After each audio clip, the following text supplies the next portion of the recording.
So next, we have to go to In Your House, October 22nd, 1995, the fourth In Your House pay-per-view. We have Gorilla Monsoon announce that Shawn Michaels will not be competing tonight, but there will be an Intercontinental title match.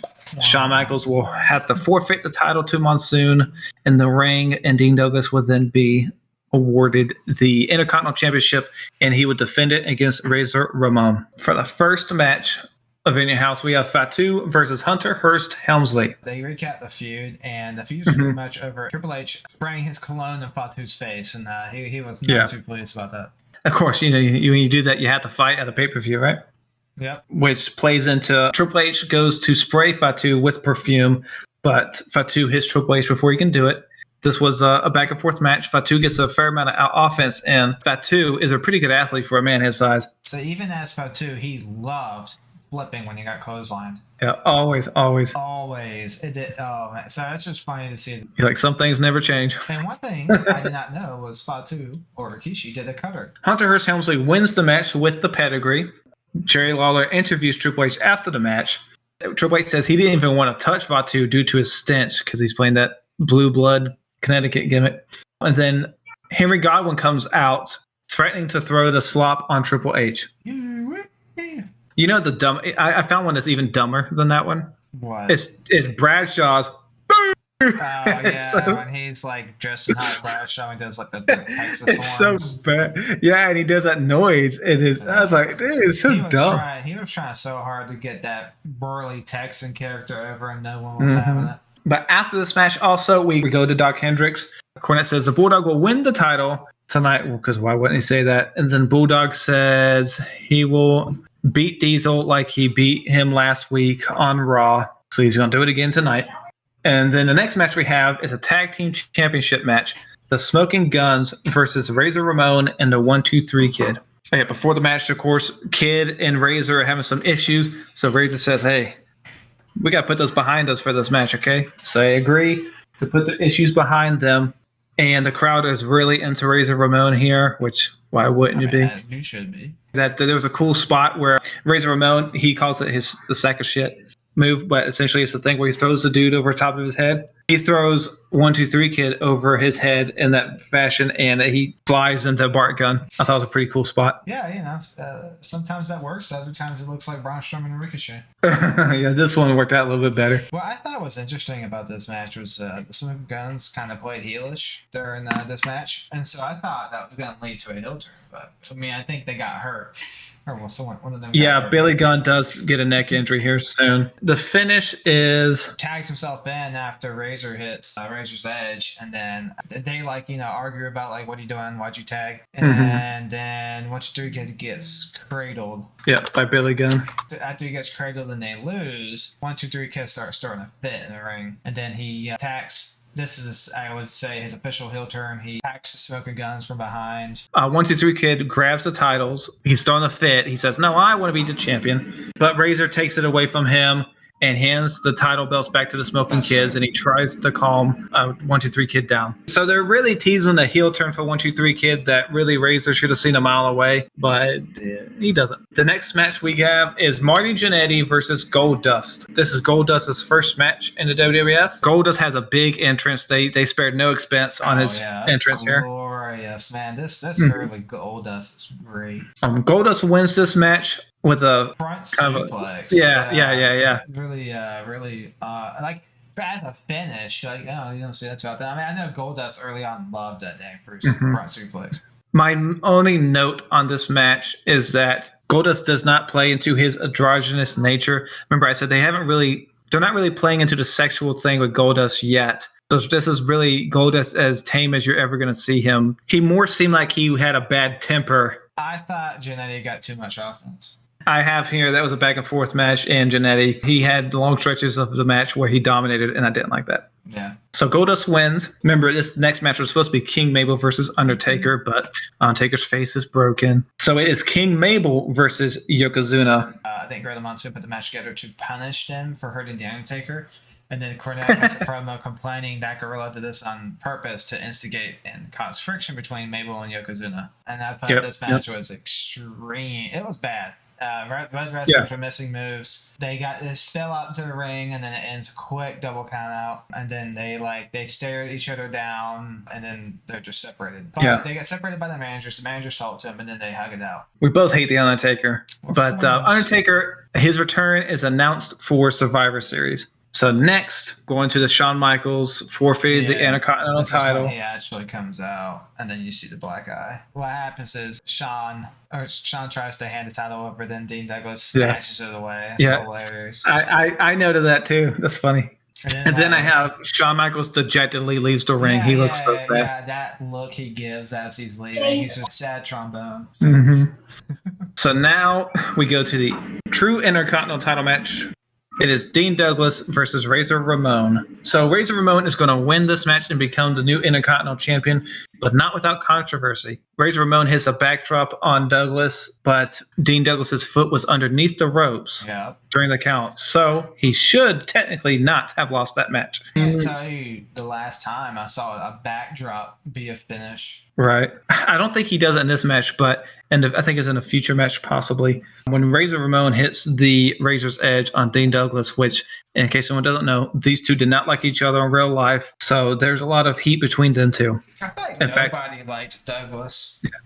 Yeah, Shane Douglas blames Razor Ramon and Shawn Michaels and Diesel for him being fired and everything. So no love lost there, but I love it when Razor Ramon puts the Razor's Edge on Dean Douglas versus 1-2-3 Kid, let's say, because they're friends. He tucks in 1-2-3 Kid right in bed, and he slams Dean Douglas.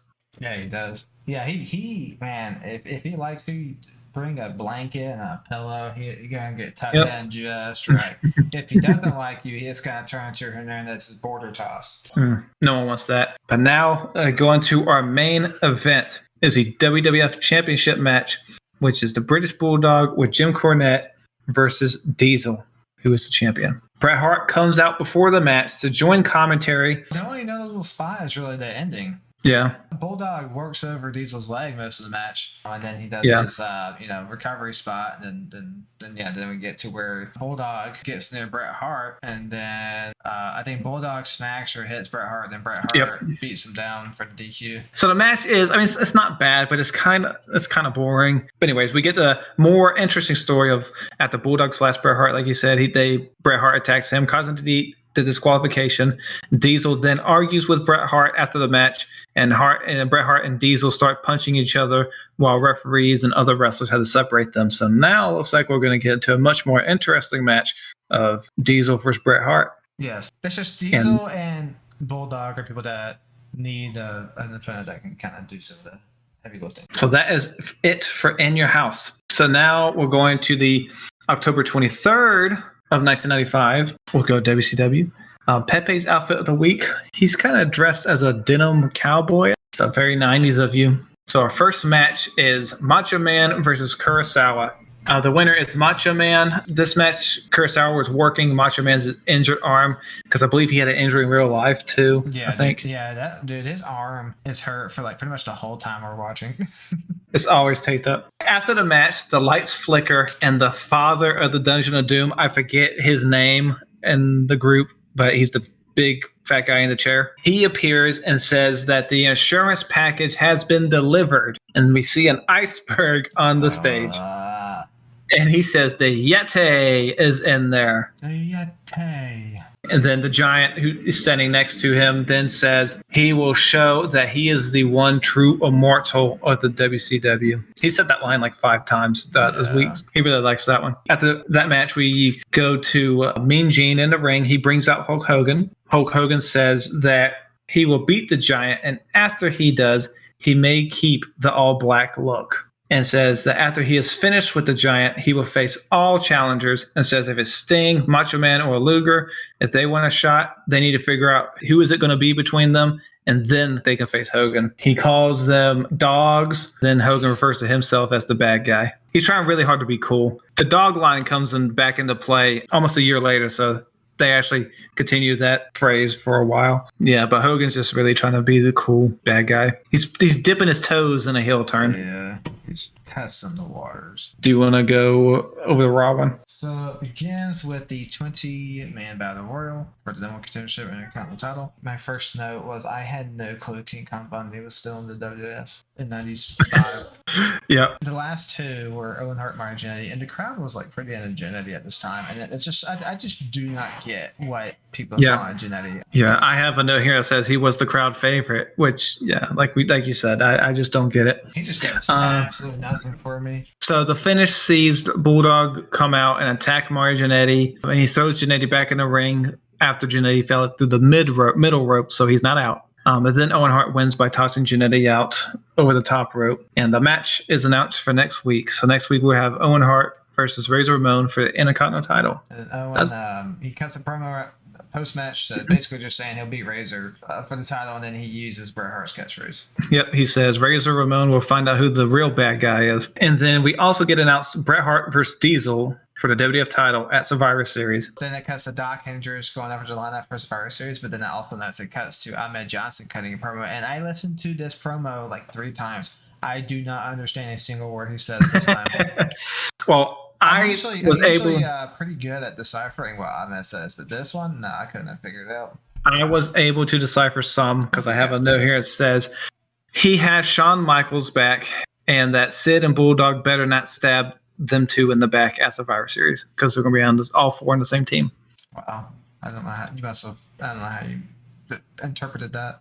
I must have been on another wavelength, But there are times when Ahmed speaks, I have no clue what he said. Yeah, it's just I will rewatch it just so I can see if I understand it. And it's just, if someone ever needed a manager with Ahmed Johnson. Yes. Second match on WCW side was Chris Benoit and Dean Malenko versus Eddie Guerrero and Mr. JL. Alex Wright walks out with Eddie and JL on crutches. He was supposed to be in the match, I believe, but he got injured. I don't know. During the match, we see a backstage brawl between Shark and Scott Norton. This ties into what we saw a few weeks ago with the Macho Man versus Scott Norton match where Shark cost Scott Norton the match, and they had another scuffle in between there, but they're still going with that story. During the match, Alex Wright trips Malenko with one of his crutches, and Malenko is rolled up for the pin. So Eddie Guerrero and Mr. JL win the match. And as Eddie Guerrero is walking towards the entrance ramp to the back, Brian Pillman attacks him and DDTs him on the concrete floor. Yeah, what's up with this guy? He seems a little crazy. He seems like a loose cannon. Then so basically on the Raw side there in this, you have the debut of Avatar. If you don't know, that is Al Snow. So basically, it's Al. He's wearing a mask and a martial arts outfit. During 95, 96 Raw, you will see Al Snow go through so many gimmick changes. He comes out with the mask and everything, and then for the match, he takes it off. Avatar, Al Snow, botched a lot of moves during this match. Yeah, that was not good. And his finish wasn't great either. Yes, the finish is he's standing on the other opponent's chest, and then he just jumps off him and splashes him for the win. It's just lame. It's like Kevin Sullivan's double stomp. Not like Finn Balor's coup de grace from the turnbuckle. He just double stomp you. All right. Awful. It is terrible. So for the main event for WCW, we have Harlem Heat versus Sting and Lex Luger, and the winner is Sting and Lex Luger. During the middle of the match, we see Sister Sherry looking at some Polaroids of her and Colonel Parker, still continuing that love storyline between them two. And after the match, the Giant comes out and chokeslams Luger and Sting, which brings out Macho Man, and they have a stare down as Hulk Hogan comes out. Macho Man leaves to check on Sting and Luger, and Hogan and the Giant confront each other. Hogan, no neck brace, so this must be the first week he hasn't had a neck brace in a while. Hogan punches Giant twice to no effect. The Giant then clubs Hogan, which brings him down to his knees, and then Hogan hulks up and punches Giant a few times, which staggers the Giant, and then he grabs Giant's head and slams him into the turnbuckle. Do you notice when every time the Giant sells that he's staggered, he sways? He says it so much. Yes, he's very wild with it. Yeah, he does. Macho Man and Hulk Hogan clear the ring, and Hogan slams the Giant's head to the other turnbuckle, and the show ends with the iceberg opening and revealing a quick look at the Yeti. It doesn't just open, it lights up and explodes. And then you will see security legend Doug Dellinger be the one to break up all the men. On the Raw side, the great main event to combat that was Bertha Faye versus Alundra Blaze. And Bertha Faye's the champion. It's not a long match. The impressive spot is the finish where Alundra Blaze actually German suplexes Bertha Faye. And then so she wins the title, and then Bertha Faye chases Harvey Whippleman away after the match. We also have announced for next week Goldust for Savio Vega. And then we go to Jim Ross interviewing Shawn Michaels. Shawn Michaels says he feels he worked so hard to get where he is, and he has no shame getting beaten by 9 guys. We bumped it down to 9. But he is ashamed that he handed the title to Dean Douglas. Says he's undergoing more tests and hopes to be back in the ring soon. Who would you give that to, WCW? Yes, of course. Yep. So WCW's on a roll with me. I have them 6-1, or Vitamin J has them 5-2. Right. So next we have Halloween Havoc, which happened on October 29th, 1995. The first thing we see is Hogan and the Giant having a standoff with their monster trucks and revving their engines. They are on the roof of the stadium. Oh, man. But the first match, Jacob, it's a good one. It's a TV title match between Johnny B. Bad and Diamond Dallas Page. Diamond Dallas Page is the TV champion. Oh, hold on. I need to. So the 1023 episodes, the ratings. So the week before was 2.6 Raw, 2.2 Nitro. Now it's 2.6 Nitro, 2.2 Raw. So that's twice now where the score is completely flipped. That's crazy. Interesting note.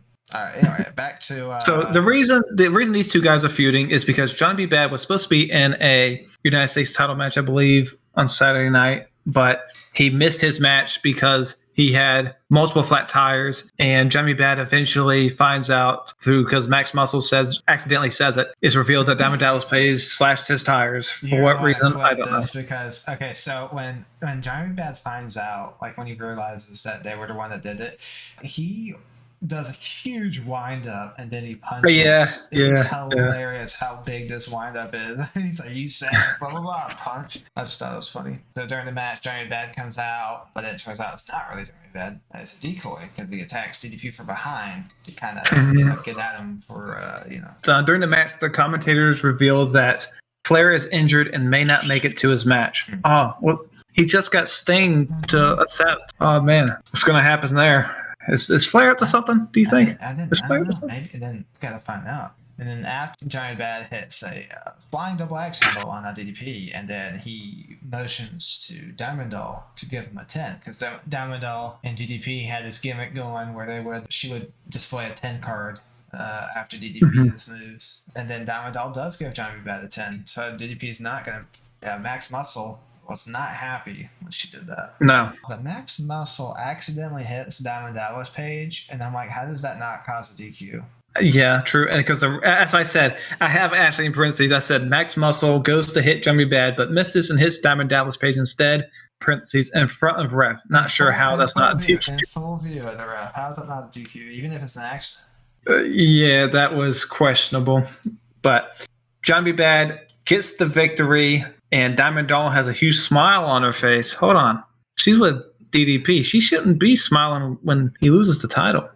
Interesting. Matches, this is probably one of the weaker ones, but still pretty good. Yeah, I agree. Anytime these two get in the ring together, it's usually good things. Any Johnny Bad versus DDP match, these guys, they wrestled very well together.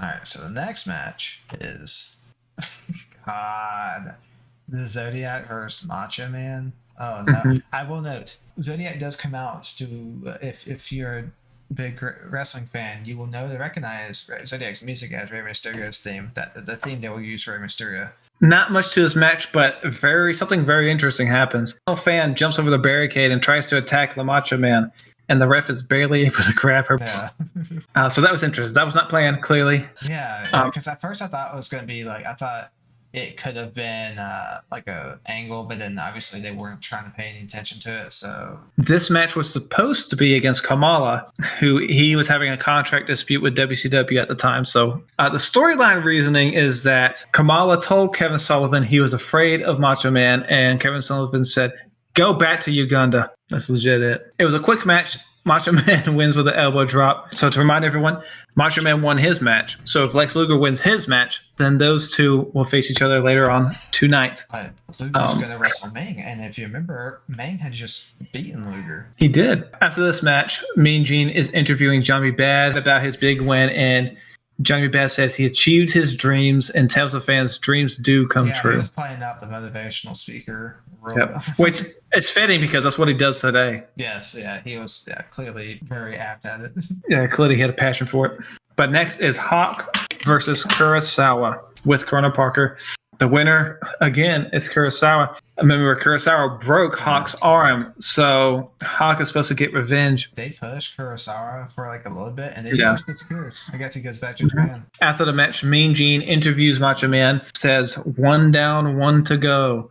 He references the fan run-in earlier. I believe he says that people going crazy tonight, something like that. But he says he has heard Hogan's words and he tells Hogan he can beat him. Right after that, he randomly mentions that Mean Gene's mustache is crooked. Yeah, I had to make note of that as well. It's hilarious. And then Mean Gene, quick-witted, says, well, I think your beard's a little sideways. I thought that was really funny. And then Macho Man says he is curious about this monster truck match, and he will be watching it. Don't know why you're excited for it, but whatever. The next match, we get Mr. JL versus Sabu, who comes up with the original Sheik. And the winner is Sabu. It was a quick match, and he wins with a backflip off the top rope. He hits the backflip after the original Sheik throws a ball of fire in Mr. JL's face. He got fireballed by the Sheik. And then after this match, the Master, that's what the dude's name is, the Master of the Dungeon of Doom, is shown saying the moon is full and the stars are aligned and the Milky Way, blah, blah, blah. I tried multiple times to get this down. That's all I got. And I said, he just rambles on. Awesome. It's so bad. Taskmaster says the insurance policy is ready if needed, and Hogan doesn't have a friend. And everyone he knows are vultures who want his title. Is that foreshadowing anything? Then we go to the next match. Ming versus Lex Luger. In the beginning, when Ming is making his entrance, him and Kevin Sullivan, or fans start throwing food at them, and a couple hits Kevin Sullivan in the face. And I also have on here, I guess I'll have a picture of it, but there's a fan shown with the Lex Luger sign that's saying that he's the total package, but they spelled package wrong. Oh, man, I forgot about the finish to this match. Ming is putting the work on Luger, and he's pinning him, and then Sullivan comes out in the ring and hits Ming as he was about to pin. He was about to win the match. I think he hit the spike. He did, yeah. Ming was about to win again. And then Sullivan tells Ming that he did it on purpose so both of them can fight. Yeah, because they've been teasing Lex Luger was going to be a member of the Dungeon of Doom, so this is further kind of teasing that, but it still makes no sense. Ming is upset at Sullivan for causing the DQ. They're making Luger look bad right now. Yeah, this is the worst Luger's been in WCW for the whole time that I've been watching so far. The booking here doesn't make any sense. It gets much better for Luger. But after that match, Mean Gene is in the ring with the Giant. The Giant questions whether Hogan has the guts to face him, and if he does, he will win the WCW title. Next match, we have Arn Anderson and Brian Pillman versus Ric Flair and Sting.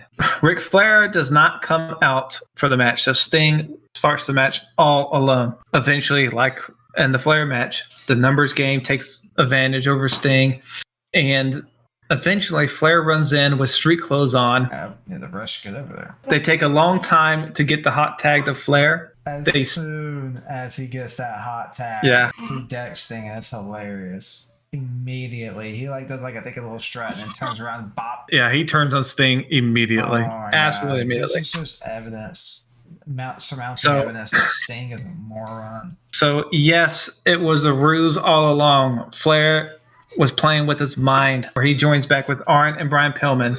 Mean Gene comes in and interviews Flair. Flair says it's time to go to school, and the first thing you learn is you don't jump on AA, and the second, you don't play with Flying Brian, and the third is you never mess with the Nature Boy, and fourth is you don't walk, talk, or breathe unless the Horseman wants you to. From here on, Flair's getting into a great time for him. He's fantastic. My main takeaway is just how bad Sting looks. Believing Flair. Yeah. And then we go to Mike Tenay interview with Lex Luger. Lex Luger says that he's in a perplexing situation and say forces want him and Macho Man to face each other, but he doesn't know why. He says he will beat Macho Man and he will beat Hogan and be the next WCW champion. Now, next, we get the match, Jacob. We get the monster truck match. As the camera cuts to Hogan, he is asking what the rules are. So he agreed to this. And he's even at the monster truck, and he still doesn't know the rules. This was a lot longer than it needed to be. But Hulk Hogan wins. It's like kind of like a sumo rules or whatever. You get out the circle, you lose. The Giant chases Hogan to the ledge of the building. He picks Hogan up by the throat. He breaks out of it, and Giant's momentum knocks him off the ledge. And the announce team sells. The whole mood of the announcers goes down. They are really selling that this is a bad situation. He's dead, and the whole time they're asking, like, did he fall on the water side or the concrete side? So I guess there's a water side to this building that they're at. A man just fell off the building, but show must go on. Then we have Lex Luger versus Macho Man. During the match, Jimmy Hart comes out and stays at ringside. He jumps up and argues with the ref as Luger's about to get a pin on Savage. And Savage tosses Luger into Hart, hits the elbow drop. It was a pretty quick match. Yeah, I have here Macho Man Irish whips Luger into Jimmy Hart and then hits him with the elbow drop for the win. So Macho Man is now the new number one contender. But anyways, yeah. So Hulk Hogan still comes out for the match, even though Giant fell off the building. Michael Buffer's out to do announcements, which I always love it when they bring him out. It makes the match feel huge. Hulk Hogan comes out. He's kind of in a somber mood. He takes the mic from Buffer and says, "What happened out there wasn't supposed to happen." He apologizes, but is interrupted by the Dungeon of Doom's music, and out comes the Giant and Kevin Sullivan, and Hulk Hogan is shot. How is this possible? How? Not a scratch on the Giant either. No, not a scratch, nothing. The announcers question how the Giant survived, and Hulk Hogan takes his bandana off and reveals kind of like a Taskmaster-ish paint job on the top there. And the Giant looks confused. I guess they're trying to say it's like a snake thing. I don't know. It was weird. The match goes on for a while. Giant takes control of the match for the majority of the match. Giant chokeslams Hogan, but Hulk Hogan kicks out at 2. The announcers are shocked. No one's ever kicked out of the chokeslam. And Hogan hits him with the big boot, but the Giant does not fall down. So Hogan then scoop slams the Giant and hits the leg drop. But as he's going for the pin, Jimmy Hart hits the referee. Hogan doesn't realize it. When Hogan turns his back to Jimmy Hart hits Hogan in the back with the title, which doesn't really do anything to Hogan. He then chases off Jimmy Hart. And then the Yeti comes down to the ring and barrel hugs Hogan. And apparently, I don't know what you call it. But Hogan's knocked out somehow. Luger then puts Hulk Hogan in the torture rack. And then he does the same to Macho Man. And the Giant poses with the belt after the match. But there's no title change. The Giant wins by DQ because of Jimmy Hart. Imagine if you bought this pay-per-view and that was the ending you get. It's never good when the main event doesn't have a finish. The best match of the night. Probably the first one. Probably. The only other thing that would have contended Arn and Pillman versus Ric Flair and Sting, I guess, maybe. Yeah. But all right. Let's go to the October 30th episode of both the shows, which, of course, is going to be Halloween themed. So Pepe's outfit this week is a witch. To start, Bischoff recaps Halloween Havoc and announces that Macho Man is out of action after yesterday's event, and Eddie Guerrero has replaced Macho Man in the first match tonight, which was Craig Pittman versus Eddie Guerrero, and Eddie Guerrero wins after a reversal for the pin. Pittman is really strong. I think he's legit military. Yeah, I think so too. He's not but he's legit. He's legit throwing Eddie around like a rag doll. But for WWF side, we have a very cheesy Halloween video for the show, and we see Vince. He's dressed up as a prisoner, and Jody King Lawler's dressed as a surgeon. So it's weird to see Vince dressed in anything but a suit, really. But the first match is Goldust versus Savio Vega, and the winner is Goldust. Again, he's still not playing up the provocative nature that he would. It's a more toned down version of Goldust. And after that, we go to the back and see Doc Hendricks, who says Bret Hart and Diesel for the championship at the next pay-per-view will be a no disqualification match. And also we go backstage and see Razor Ramon is upset and apparently got into a shoving match with someone. We don't know who yet. So the next match... Marty Jannetty versus Joe Dorgan. I just don't understand why he keeps getting this much TV time. But, I mean, the fans are cheering him. Then on WCW side, we have Scott Norton versus The Shark. Remember, these two have been beefing for a little bit. But the match ends with a double countout. They hit each other with a double clothesline. But yeah, so it's a double countout. So kind of a bummer to have that. This is like a mini feud Let's have a finish while we're dragging this out. Yeah, and I think they will feud again. I think when he's not the Shark, I think they feud as well. After that match, Tony Schiavone is in the ring recapping the Flair match at Halloween Havoc, and he brings out Flair, Pillman, and Anderson. Pillman says it was a thing of beauty what they did yesterday. He says Sting gave it everything he had, and Rick just cut Sting's throat. Arn Anderson says, for 2 years, everyone asked when the Four Horsemen will come back, and he says, be careful what you ask for. Says there are 3 of them now, and soon there will be 4. Who is going to be the 4th man? Flair, during his turn on the mic, he says that they're back, and the fans need to learn to love it. Yeah, you got to get that line out there.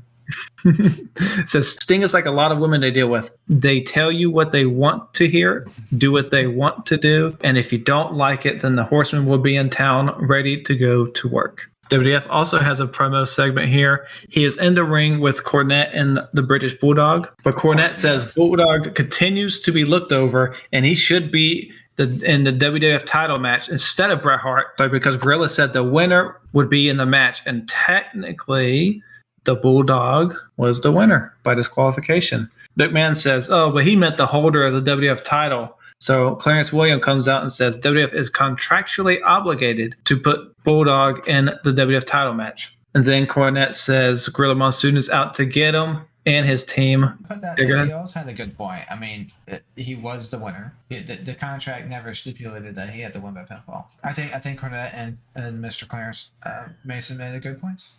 That's technically not wrong. Jannetty gets involved with this and hits Bulldog from behind, and he attacks Cornette and threatens to hit Clarence Mason, but doesn't. They're going to have a match here soon, have a little mini feud. We got to build that up. Then for WCW, we have Sabu versus Disco Inferno and Bischoff. During this, we announced that for next week's Nitro, the fans can vote and determine what the matches will be for next week. So it's interesting. That's like a little Cyber or Taboo Tuesday, Cyber Sunday, whatever those were, kind of like that deal. It's interesting to see that in 1995. Sabu wins the match. After the match, he brings out a table and hits Disco Inferno with it. He doesn't smash him through it. I think he just hits him with the table. Smoking Gun versus some jobbers, baby. Smoking Guns win. During the match, there is an interview with 123 Kid who apologizes to the Smoking Guns for hitting them after the match last week, and he wants a rematch for the titles. So main event WCW is Lex Luger and Ming versus the American Males. American Males being thrown into the main event was so unnecessary. But Lex Luger and Ming win. So after the match, we go to Tony Schiavone in the ring with the Dungeon of Doom and Lex Luger. And the Giant is seen with the WCW title. He still has it, even though he did not win the title. Jimmy Hart says he will tell the world why he did what he did next week. He says Kevin Sullivan told Hogan there was evil in his house, and he was that evil. I told you he'd come back. Jimmy Hart says he has been Kevin Sullivan's only manager throughout Sullivan's career, and that he is his past, and the Giant and Lex Luger are his future. Lex Luger says that the vision of Hulk Hogan and Macho Man was a sight to see of them being laid out. He says Hogan got what he wanted, and the Giant has his belt. The Giant gets on the mic and says no one is going to knock him off the hill. He probably had a bad rhyme in there, too, because that was his thing. You can fantasize, you can fantasize, baby. But Sullivan, to finish off, tells Hogan that he told him this would happen. Everyone has their own agenda, and there are no friends. So the main hook there was Jimmy Hart is going to say why he turned on Hulk Hogan. Of course, not this week, next week. Oh, and the Giant said he's going to defend the title next week, but he's not the champion. How can he defend the title? Mm-hmm. What did they get up their sleeve? So the main event for WWF is an Intercontinental title match. Owen Hart versus Razor Ramon. I will note before the match to do a Bret Hart promo. And he said that's a shame when friends go to war, good friends go to war, but that's what he and Diesel would do. He does say this. He says Survivor Series, everything plays in his favor in Survivor Series. I'm like, yeah. Just wait. Just you wait. Just you wait, buddy. You're like, you're going to eat those words, pal. Yeah, you won't be saying that. During this match, Yokozuna comes out to the ringside, and Yokozuna plays into the finish. Razor Ramon goes for the Razor's Edge, but Yokozuna interferes and attacks Razor with a clothesline and then a leg drop. 1-2-3 Kid comes out, and Yokozuna handles him, and he hits him with a leg drop as well. That was hilarious. But Ahmed Johnson comes out to the roar of the crowd, and he scoop slams Yokozuna And Raw ends with the British Bulldog and Ahmed Johnson in a standoff. But Well, we're that crowd, now. that crowd ate that Scoot Slam up. Oh yeah, they loved it. Yeah. So Ahmed gets the big moment there to end the show. Scoot Slam and Yokozuna. I believe he's like one of 5 people maybe that have ever done it. For this week, Jacob, I think I'll go on WWF. The rating for it, though, Nitro is the winner, 2.3, the 2.1. Yep, WWF. That is that for October. That was a lot to get through. But again, we have 5 head-to-head matchups plus a pay-per-view. WCW dominated this month. We have it pretty lopsided. We do have WWF winning the final week, but overall, this was a poor month for WWF. Yeah, very unfortunate. A lot of matches and main events featuring wrestlers that weren't over with the crowd, didn't really have any reason to be in the main event. Yeah, not a lot of excitement. One show had only 2 matches. So not their best month, but they ended strong. But we'll see if they can keep it up. So the next one we'll do, of course, will be November. Thank you for watching. Please like, share, subscribe. But until next time, my name's Max. Bye, MJ. And let the discussions begin.